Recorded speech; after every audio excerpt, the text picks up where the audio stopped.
modalities I've ever come across. If you'd like to know more about the spiral Welcome to Beyond Birth Trauma, From Burden to Brilliance, where we uncover the powerful truth about your beginnings and how they've shaped your entire life. I'm Shannon O'Flaherty, and in this show, we are not just exploring your birth, we are dismantling the chains of generational trauma. We're diving into the core of who you are, peeling back layers of inherited beliefs and behaviors that have held you back for far too long. This isn't just about understanding your past, it is about reclaiming your future. Get ready to break free. This is Beyond Birth Trauma, From Burden to Brilliance, and your transformation starts now.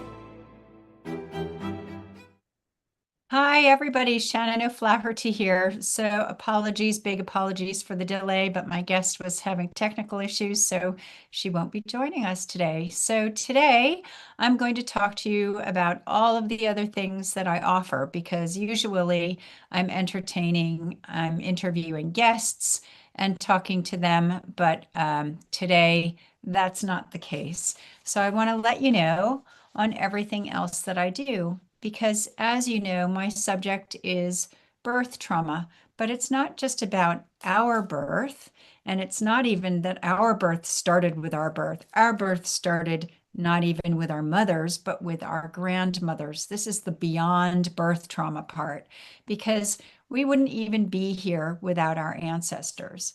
And if you think about what our ancestors have given us to start working with in this lifetime, what is the lineage that they set down before us? What if we had an entire ancestry before us that was abused or violated or in prisoner of war camps or had huge struggles or lots and lots of loss and sadness? All of that is going to travel down generationally into our epigenetics, which you've all heard of by now. We hold at least 7 generations of cellular memories in our bodies. So I find it very strange that people don't think about their ancestors when they think about, who am I? How have I become who I have become to this perfect place in my life, without thinking about your ancestors and what was left before you, culturally and all of the rest of it? So that's something to think about in terms of your own self-development path and your own journey forward in connecting the repeating patterns in your lifetime to help you understand who you are. So right now I have a program that's called the Return to You. And really the intro to this program is just 3 steps to help you release your emotional shock, access your truth, and reclaim your power. Because so many people, and I hear this time and time again, my clients come to me and they say, I'm stuck, I can't move forward, I'm doing everything right, I'm meditating, I'm doing this, I'm doing that. Except that if your energy body in your body and around your body isn't flowing correctly, you're going to be out of alignment. You're going to be over here and you won't be able to move forward because nothing is flowing properly. And us humans, we're so good at sabotaging ourselves for all of those embedded belief systems that we created in our formative years, from birth, actual literal birth in this lifetime, to about 2 years old. But also, we have a whole bunch of inherited beliefs in us from our ancestors as well. So it's not just hard enough to be ourselves in this lifetime, but we're also holding on to stuff that maybe our grandparents didn't want to see, or stuff that maybe our grandparents or great-grandparents were ashamed of. And we could be holding that and taking on their suffering unnecessarily. I know, it's mind-blowing. So the first thing we really need to do to release emotional shock is to get ourselves back into our center. And we have a central tube inside of us called the central torus. And it's obviously a microscopic hole, but if you think about a pipe, an empty pipe going from down into your earth star chakra, up into your Viryakocha chakra above and beyond in both places. That's where our energy flows up and down simultaneously and all around us in this beautiful egg shape that we are vibrationally. That's our energy flow. And so we want that energy to be moving all of the time. And we can call on God, source energy, universal energy, the quantum field, whatever you want to call it. I don't care if you're religious, I don't care if you're spiritual, whatever it is, there's that other thing out there bigger than all of us that we have our faith in and that we have our connection to and that we have our hope attached to. And that beautiful love energy, for me, that is the first love light vibration, the quantum field, universal source energy, God comes right down through you. And we have that beautiful grounded earth energy too that comes up also. And as these two energies are running up and down with us, it pulls the stuck parts of us into alignments. We also have chakras in our body, which are like vortexes, sort of like funnels. They stick out like that and they spin around in the front and the back. We have hundreds, but we have 7 main chakras. And we want each of those to be spinning properly too, because each one of those chakras affects different organs in our bodies and holds different belief systems and different thoughts and different feelings. So we want to work through all of those. And one of the easiest ways to find out what's going on for us in our subconscious mind is to muscle test, because our cells don't lie to us. So one of the steps in this, besides going up and connecting to your source energy and bringing that down into you, is to learn how to muscle test so that you are getting a clear answer. And it's really cool. Children love muscle testing. In fact, I'll show you how to do that now. So the easiest way to muscle test is to form a ring with your fingers, and you put your other finger through, and then if it's strong like this, that means it's a yes. And if it breaks, that means it's a no. But what's important here is to get a really clear base level test, because some people are really, really strong and it's so hard to break through, like pianists, gardeners, massage people, they have really strong fingers. And some people are really light and you can break through really easily no matter what you're asking. And the next thing is to state the statement in a positive present condition as though it is happening now. So, my name is Shannon and I'm pulling. Now I'm quite strong, not quite as strong as a gardener, but still I'm strong. My name is Shannon. So yes, that's strong. My name is Rudolph. No, it's not strong. I can break through. Now you can test vitamins this way or anything. So you're not asking an open-ended question.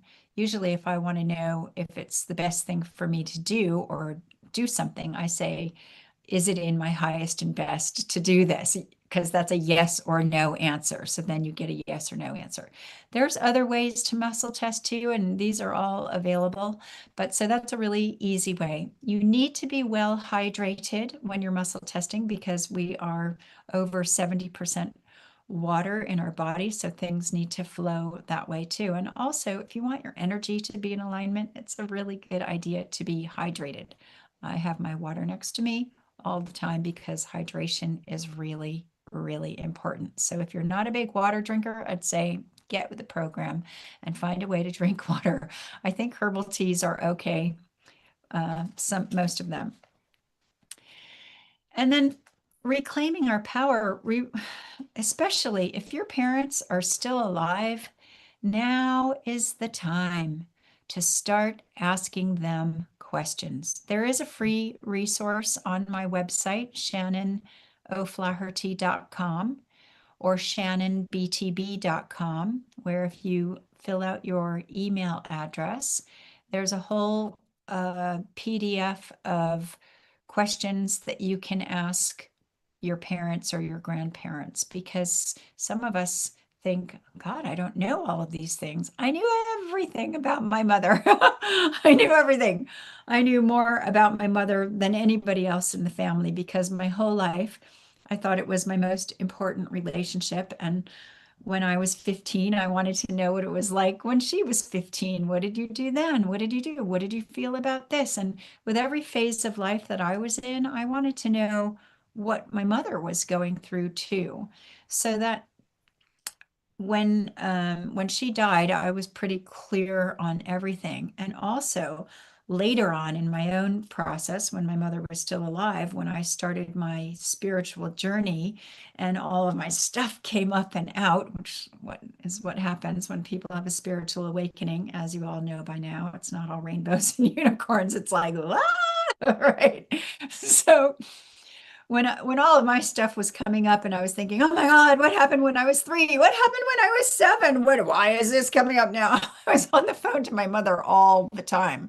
Like, what happened then? What happened then? And she remembered all of these things and told me. So now still some stuff is coming up because I'm always on the path of self-discovery. And I call my dad and I'm asking my dad, but like my dad doesn't remember. First of all, he's my dad, so he wasn't the prime caretaker. He was great dad, but he's also 90. So he doesn't remember, he's remembering his life, but he doesn't remember mine. Now, if your parents have passed already, you can still connect to them. You can still speak out loud to them and get like an energetic telephone line to your deceased parent. I speak to my mother now in spirit almost more than I did when she was alive. I can actually hear her now. She has a southern accent. Well, Shannon, she says to me. So find the way that you can communicate with your dead parent. I know maybe that sounds a little bit strange, but in my world, it's not so strange at all. And in fact, I know lots of people who speak to their deceased loved ones in spirit, and you can too. In fact, if you want to connect to spirit, the easiest way is to, much like in my free resource about return to you, is to connect and you ground yourself and you send your energy up and you connect to your source energy, your God, your higher spirit, and command to go on up and see spirit. And you go up and then see who comes to you first out of all of your ancestors and try to get out of your way. Really, in any healing modality, that is the hardest thing for everybody is to just get out of your own way. Like, why would I be thinking this? Stop overthinking everything, stop analyzing everything, see what comes first, see what comes first. And of course, the more you practice, the more clear you are on the messages that you're getting and see which ancestor comes first. Now, my mother is always center front because she's the one I talk to the most and the one that I was closest to. But sometimes I see other ancestors behind her and I talk to them too. So it's a really good practice to get into, and absolutely anybody can do this. You don't need to have any magic powers or special gifts or anything. It is really just about getting still, getting quiet in your mind, and connecting and receiving the information and getting out of your way. I know in the early days when we're connecting and starting all of this energy work, we're all like, am I making this up? Am I making this up? But like one teacher said, why would you be making that up as opposed to anything else? So just trust. This is about trusting your intuition, trusting your higher knowing, trusting your connection to source energy. So besides that program, I have a number of ebooks that are on my website. Well, I know they're on my website somewhere. I did look for them today and I only saw 2 of them, but that's being taken care of right now. So if you run there to my website today and don't see them, please come back next week and look because they will be there eventually. Theoretically, somewhere in the ethers of my website, these ebooks exist. And one of them is called clearing your abundance blockers, because so many people have abundance blockers. And really, and I mean, I did too, and maybe I still do, although it's something I'm working on all of the time. And there's so many layers of this. So, and different types of abundance. So I think overall, I feel highly abundant and in every area of my life. And if we remember that absolutely everything is energy, so abundance is energy, the relationship you have with your laptop is energy, the table that you're sitting at is energy, your relationship with your friends, how you feel about things. And so people put so much weight on money, on financial abundance because of, well, the world we live in, right? We need money. But originally it was just formed to exchange, right? If you can change your belief system that money is not good or bad, it's not evil, it's not important, it's not any other thing besides paper or plastic or whatever it's made out of these days, and metal. Money is paper and metal. In God's eyes, in the literal view, money is just paper and metal. It's just energy. It's a form of exchange. That's the base level with money. Just look at it for what it is. It's no different to manifest hundreds of millions of dollars or pounds or whatever currency you want than manifesting a parking spot. Manifesting, calling in what you want is the same thing. The reason why it takes some people longer to manifest the hundreds of millions is because of all of our heavy belief systems attached to money. It just drags us down. It keeps us stuck. It keeps us in a place of worry. And guess where we learned that from? We learned that from our parents. And they learned it from their parents. And they learned it from their parents. See why it's so important to look at our ancestral line so that we can see what kind of belief systems have been passed down to us. And even if you came from a very wealthy line, it doesn't mean that all of your beliefs about money are just going to be really groovy and smooth sailing. It might mean that you hate money because of the expectation of you in this lifetime of having to live up to it. Or maybe, I don't know, it could be a million different things depending on your circumstance. So it is a quite fascinating thing to look at. And also, what people don't realize is that God, that higher power I was talking about earlier, the most important thing, source energy, whatever you want to call it, is abundance. So, where is your higher, bigger than you belief or energy or magic fairy dust that you are holding on to and connecting to so that you can call something in from the universe? What are you connecting to when you're wanting to manifest something? So we all have struggles with money and personal beliefs and limiting beliefs about money. And so this guide is about helping you reimagine your beliefs about money. We all have neural pathways in our brains, and our neural pathways hold all of our subconscious belief systems, the good and the bad, and our behaviors and our responses. So I usually give an example of being on a diet because pretty much everyone understands that theory, whether you've been on one yourself or you've seen other people on a diet. So intellectually, we know we're on a diet. Probably should not be on our way to the cookie jar. I know I'm very American when I say cookie, biscuit jar, whatever. Anyway, should probably not be on our way to the cookie jar when we're on a diet. But intellectually, we feel whatever we're feeling in that moment where I'm thinking, yeah, I'm going to go get a cookie anyway. And what's created that moment right then and there that I'm feeling like I'm going to go get a cookie? It's not just because you want a cookie, it's because something deeper has happened. You've been triggered somewhere. It's usually emotional. What makes you feel the need to have sugar? Usually it's when we're contracting, we're stressed about something, or we're sad about something, and that's our escape mode. Same with alcohol, escapism, or filling an empty void of some sort.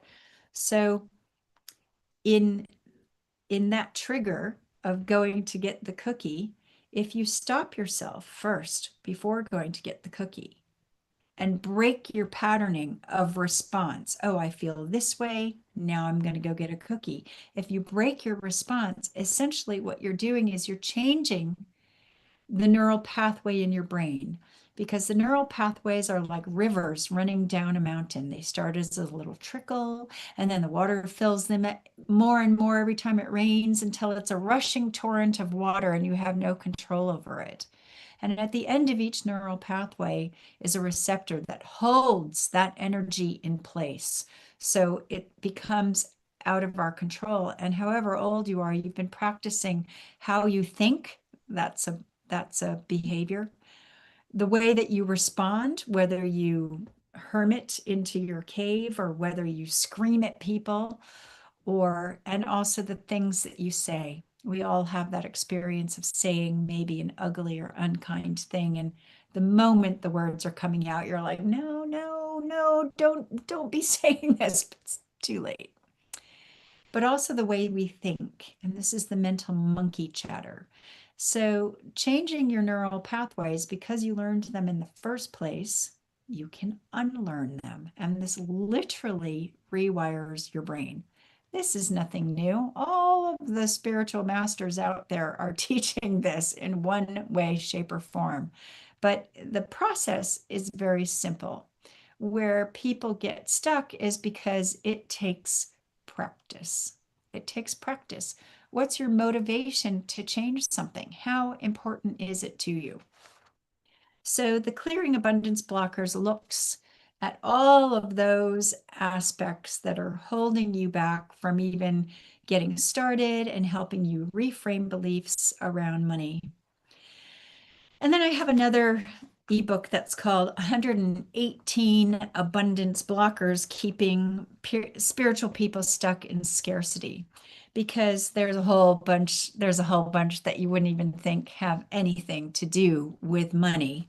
And because I've been doing this work for so long, we're all connected. All of our thoughts, all of our feelings, all of our experiences are absolutely interwoven from every single slice of our life's pie. They're all interwoven and they all connect with each other. So this goes through 118 beliefs. I also talked to you about neural pathways in this and the science behind it, and how to change the flow so everything's going. I talked to you about the myths around changing things and the mechanics, and then I give you examples of why some of your downloading new beliefs into your system aren't going to work. So maybe you consciously believe that you want to grow your healing business. Say you're a healer. I want to grow my healing business. But maybe another part of you thinks it's wrong to charge for my spiritual gifts, or I have to be humble to be a healer, because this is a cultural ancestral belief. Absolutely. So we have these dual beliefs that I have this belief, but I also have this belief, and they kind of cancel each other out because they're opposing beliefs. So this ebook goes into all of that. I show you how to go up, how to send your energy up, how to command your higher knowing and come down into your pineal gland and change everything.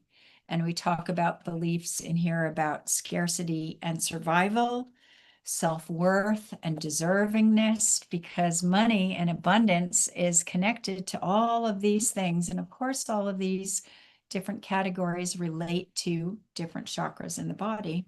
We talk about chaos and control beliefs, money judgments and fear of wealth, spirituality and poverty, struggle and hard work. I don't know about you, but I came from the must work hard to survive kind of school and, do, whereas I'm much more, let's just be kind of a person.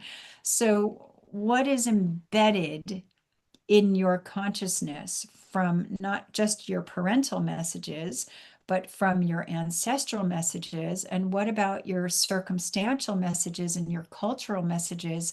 And maybe you live in a different country. What kind of messages are you getting from all around you that are feeding you your beliefs? Because we change and grow and we can change our beliefs on a dime. Oh, look, balloons. Yay, we can change our beliefs on a dime. And then we talk about debt and financial safety and our relationship with God and money. And then also new additions for those of you who are spiritual seekers. So that ebook is really cool. None of these ebooks are very expensive. I don't know. They're all probably around 11 pounds, sacred numbers. Maybe they're 11 or something like that. I was being really cute. Okay. So going on, I have other ebooks. One is called the 7-Day Shame Release Challenge. And shame is something that all of us carry and we suffer from. And you might not be steeped in shame and you might not be losing any sleep over shame, but particularly in women, it's silent, it's heavy, it's shape-shifting, and it hides in our thoughts, it hides in our bodies, it hides in our relationships. I mean, just come on, think about the Me Too movement. Oh my gosh, if you have any kind of sexual abuse or any abuse on any level, and I mean the slightest level, you will have shame. If a parent has ever humiliated you publicly, you might have taken that on and it stays in your cells. When we experience trauma when we're little kids, it gets stuck in our cells and it does not go away. We carry it through our lives with us. And that manifests, that lands as shame or anger or guilt, also joy and happiness and love and connection, but we want to keep all the good stuff and get rid of all of the negative stuff. So the 7-Day Shame Release Challenge is first about finding out what the shame is, what it's related to, and where it lives in your body. And then to go a little bit deeper to get underneath what is going on for you, how you're processing that shame, because we all process shame differently. And then also talking to your inner child. And everyone's like, oh God, here we go again with inner child work, right? Inner child. Think about you as a 4-year-old, right? Like, what do you wish somebody had said to you when you were 4? Or what do you wish that you had going on for you when you were 4?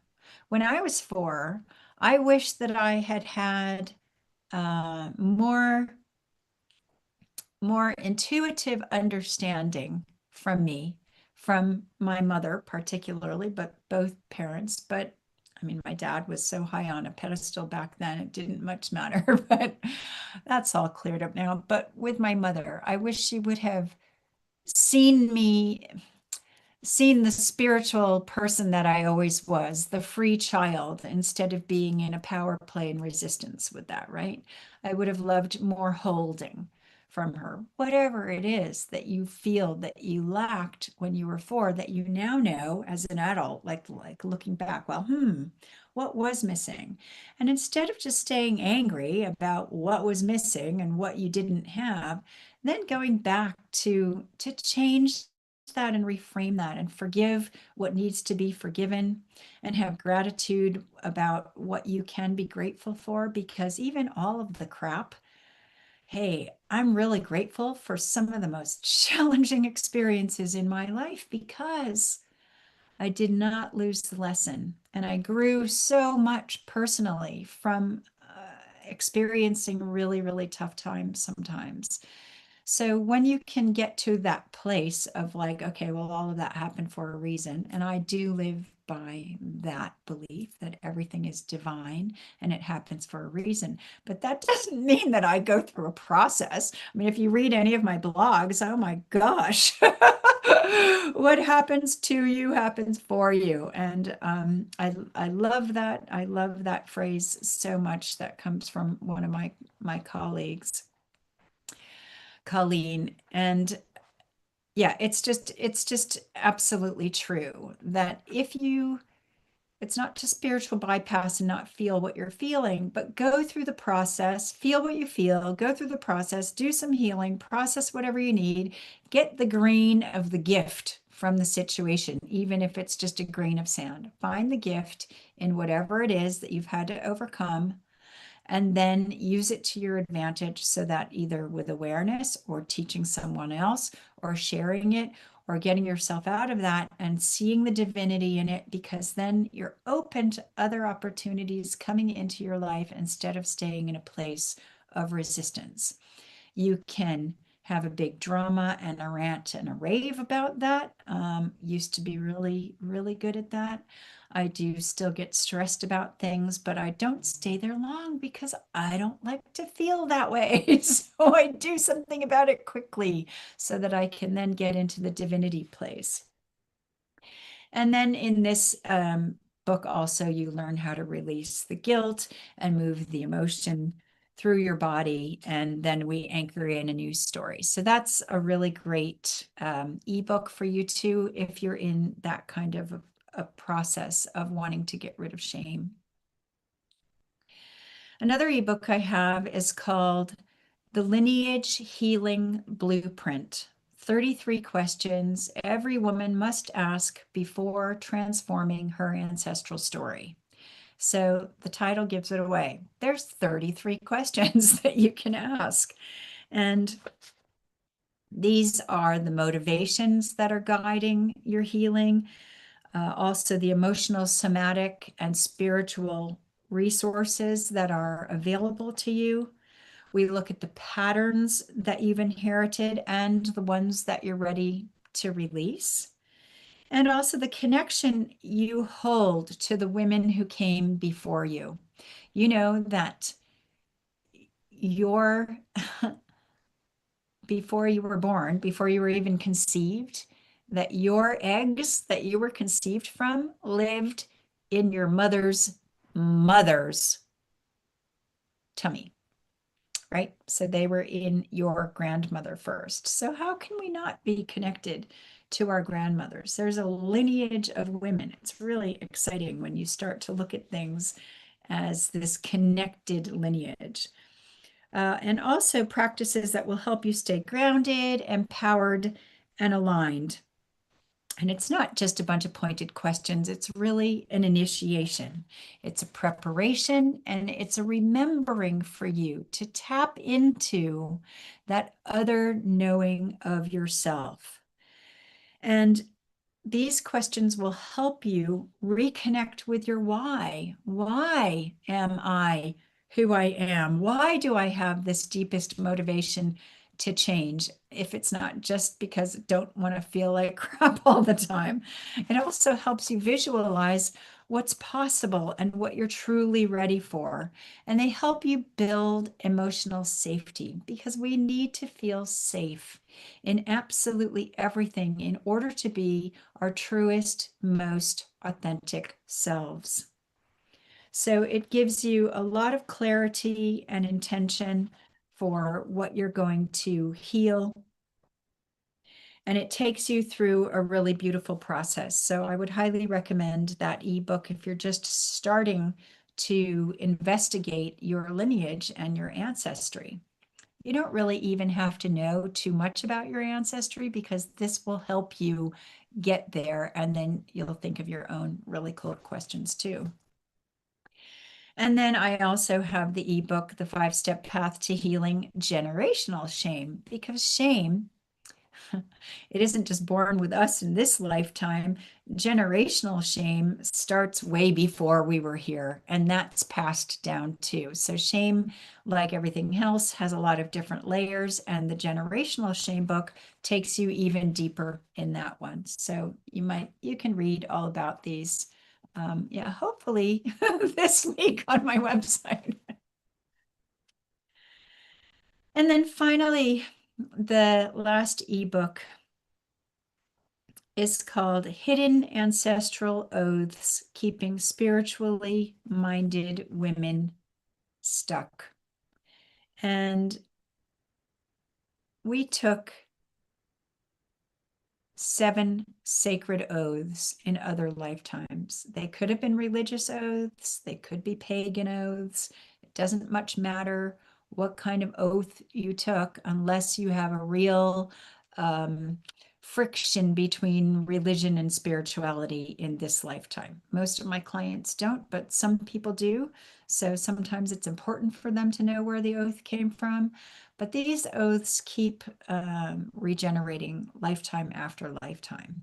And I was already well on my spiritual path, and I thought, because I was still in judgment phase, I should be further along by now in my early years of being a healer. And I thought, what am I missing? What am I missing? And then I went to class, and it wasn't my teacher, but it was one of my colleagues who said, well, have you had your oaths cleared? And I was like, what are you talking about?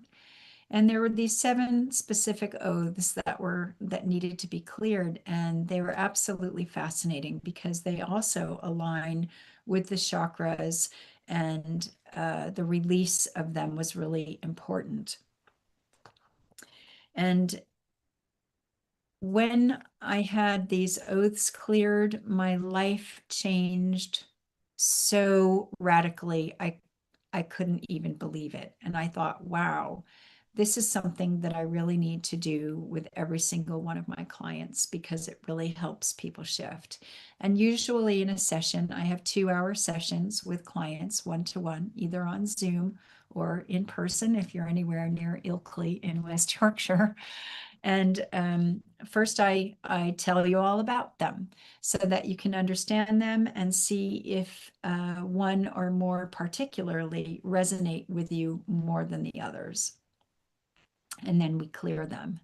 And clearing these oaths sometimes is what's underneath another belief system that isn't changing, especially if it's a repetitive pattern of behavior or a repetitive pattern of feeling the same things or acting out.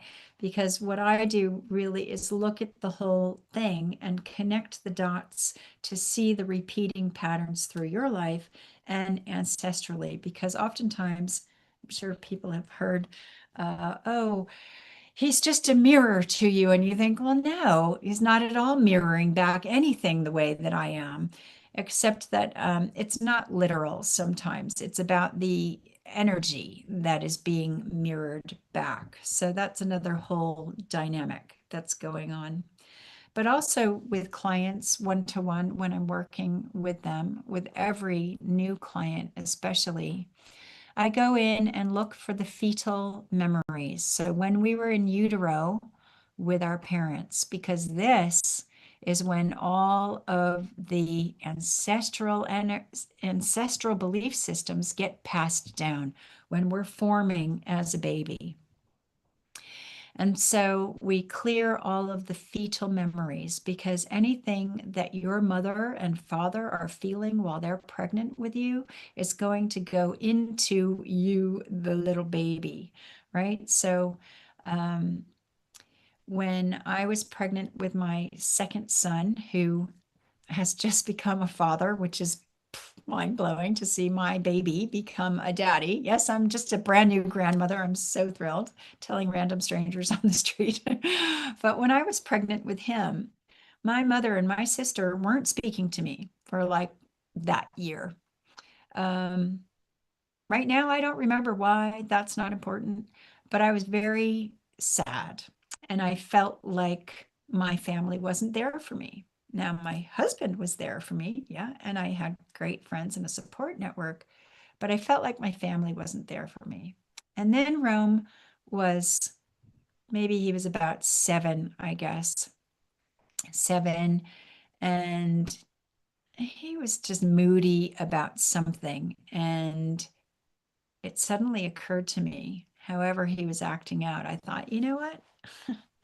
I wonder if he has that belief system, because we're a very tight knit family, very supportive, very close. We're very, very involved with um, my kids often joked with me, like, why would we ever need therapy? What have we not discussed at this breakfast table? I'm like, yes, that's true. So we've always been wanting our kids to communicate and encouraging open communication, and that you could come to us for anything, et cetera, and supporting them and being their best fans and all of that. But whatever it was about, I don't remember, it was so long ago, it occurred to me, I thought, so I muscle tested my son, and you can do this thing with your kids too, but you would use your fingers to pull their fingers apart. So I had him say, um, I know my family is there for me. And he tested no. And he was like, that's ridiculous. I know you're all there for me. And I said, I know. Well, then hold tighter. Hold tighter then. Don't let me pull your fingers open. Hold as tight as you can. He's a pretty strong kid. So he's holding as tight as he possibly can, because he didn't want me to be able to open his fingers. And I didn't really have to pull too hard, because your cells don't lie to you. So he said it again. I know my family's there for me. No. And he was just like, but that's not that's not true, because I do know you're there for me. And I said, well, yes, I know that you believe that intellectually, and rightly so, but somewhere deep inside you, you don't you don't feel that, but it's not yours. And he said, what do you mean it's not yours? And so I told him about when I was pregnant with him, that I didn't feel my family was there for me. I had cleared that since then, but still. And he was like, oh, and I said, yeah, let's clear that, shall we? He's like, yes, please. So I then cleared that for him and downloaded to reaffirm that yes, his family was there for him, and he felt much better. So often during my practice, whenever I would find a belief system that was still lingering in me, that I thought, ooh, have I passed this down to my kids? And I'd say, can I muscle test you guys about something? And usually they didn't have it, but sometimes one kid would have it and the other kid wouldn't have it. So that was really quite interesting. And lucky for me, oh, thank you, thank you. I got to them in their formative years, and they let me work with them and change things so that they wouldn't be carrying unnecessary beliefs. So if your kids are still in their formative years, remember they're like little sponges, and you can really do a lot of amazing, great healing with them. It's much easier to get to them while they're younger, and until they're grown-ups and have already formed their own real opinions. And teenagers, well, that's always an interesting phase. I really enjoyed my teenagers, but sometimes they've already brought their limiting, sabotaging beliefs into their young adulthood. So it's harder to get to them, because they might not be as open as they were when they were little kids. Luckily for me, I got to my kids in their formative years. And for you yourself, whenever you experience any resistance about anything, if you find yourself contracting or getting stressed or procrastinating, I could write the book on that one, I think. Procrastination, it's a skill set. If you're avoiding doing something, that is in effect a trigger. Why are you avoiding it? What is it about what you're avoiding that you don't want to do? And right there, that's your gift because that gives you awareness of the very thing that you need to look at and face. Not that you necessarily need to do. Maybe you need to look at it and think, why am I doing this? Why am I avoiding it? Is there another way forward for me in the same direction, but in a different way? Today, I took Dr. John Demartini's value personality test, and it was absolutely fascinating because there's 13 questions and there's a little video. He talks about each question, and it wasn't just a tick box, this or this, this or this. He makes you really think about you, your life, you, yourself, and you, and what's around you and your environment and your thoughts. And it was just absolutely fascinating. I highly recommend you look at that and be as honest as you can with yourself, because that gave me great insight today around my work specifically and where I am aligned with it and where I am not aligned with it. And it made me really think deeply about the changes I need to make in order to make sure that all aspects of my life are in alignment. I happen to feel really in alignment and in flow better than I have in for a very long time. Having come out of long COVID last year in September, I feel like I'm back to Wonder Woman status and feeling really good and happy and aligned. But there's always somewhere that you could look at that could use tweaking, and look for other people who can help you do that. So I've been really happy to have this opportunity to speak to you all, kind of just off the cuff and winging it. It's too bad my guest's tech couldn't sort out before we got started, but we were already running so late, so I thought I would just jump on in there.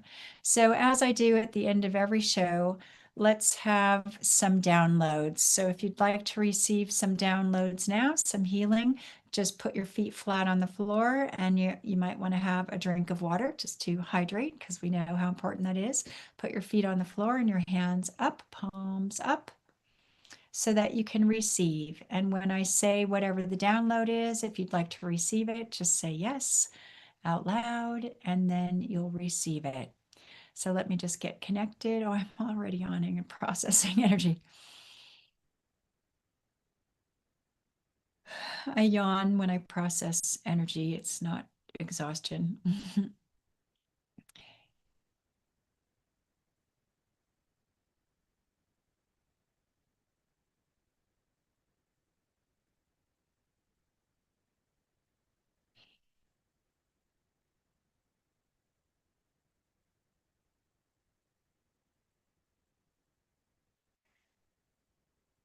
Okay, if you'd like this download, I know what it feels like to notice when I'm feeling resistance towards anything. Now, in every cell of my body, in every level and plane of my existence. Just say yes if you like that. I know what it feels like to feel safe, to rewire the neural pathways in my brain.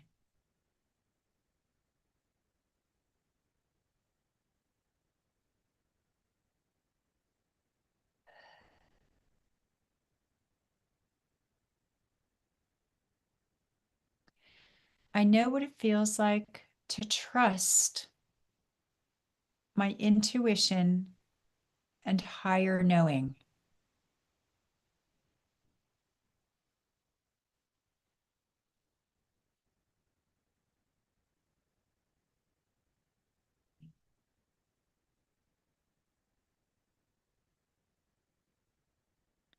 I know what it feels like to let go of shame.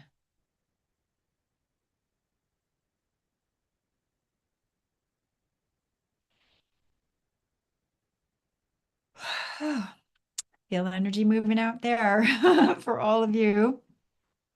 So thank you very much for tuning in. Apologies for it not being the show that was advertised, but I've really been actually very grateful to have this time with you to bring you all up to date on all of the fun, cool things that I'm offering. So I hope that you've enjoyed it and maybe learned something, and do check out my website, shannonoflaherty.com or shannonbtb.com. And I sure look forward to seeing you next time here. Lots of love. Bye, everybody. You have been listening to Beyond Birth Trauma, From Burden to Brilliance with Shannon O'Flaherty on Transformation Talk Radio. On the second Tuesday at 10 a.m. Pacific Time, we connect the dots between your ancestors, your birth, and the patterns that keep you stuck, guiding you to a place of profound healing and unstoppable brilliance. By examining and healing your cellular imprint from birth of how you perceive and respond to the world and the challenges that are created in your day-to-day life, we can begin to heal and live more balanced and fulfilling lives. For more information, visit shannonbtb.com. That's shannonbtb.com.